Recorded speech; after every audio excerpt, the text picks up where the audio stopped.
o Livros na Mesa de hoje conversa com Moacir Scliar. Moacir Scliar é gaúcho, é ficcionista, jornalista, ficcionista, cronista, autor de mais de 70 títulos, entre ensaio, ficção, enfim, todos os gêneros.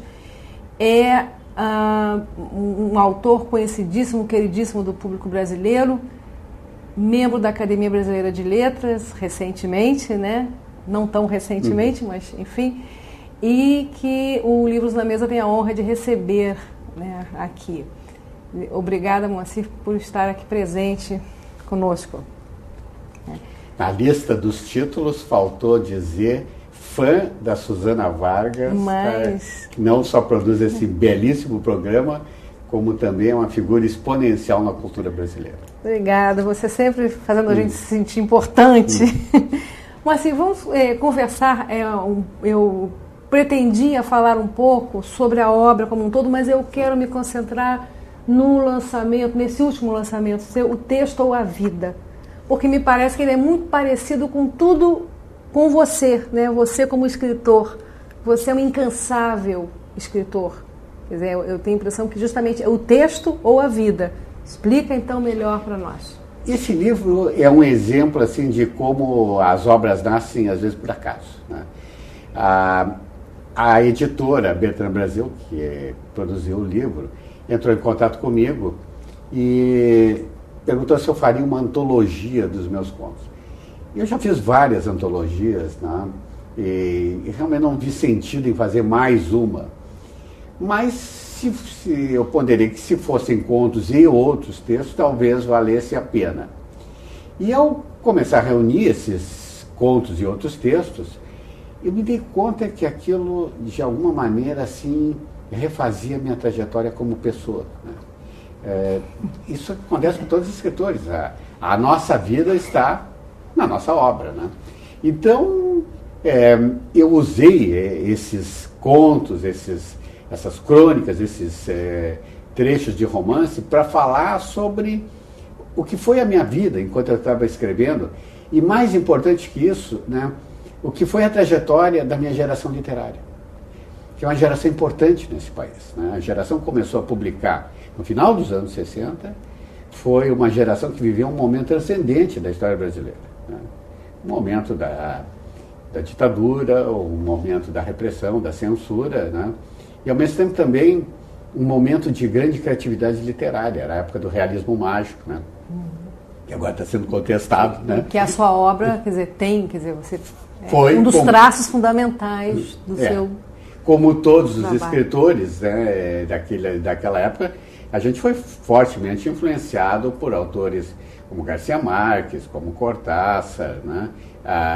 Que na verdade estão falando da conjuntura política da América Latina, né?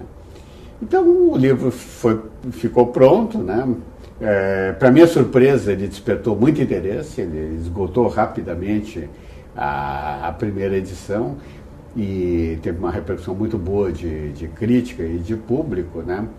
O que mostra que realmente assim nosso país está num momento de tomar consciência, né, do seu passado, da sua identidade cultural, né? E eu acho que de alguma maneira assim esse livro se encaixou nesse quadro, né?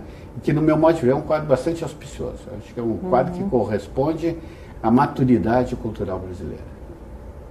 E quais digamos assim, esse quadro, né? Quais os fundamentos para você? Bom, eu faço parte de uma geração que teve uma trajetória a sua vida, né, que muito você vai interessante, né?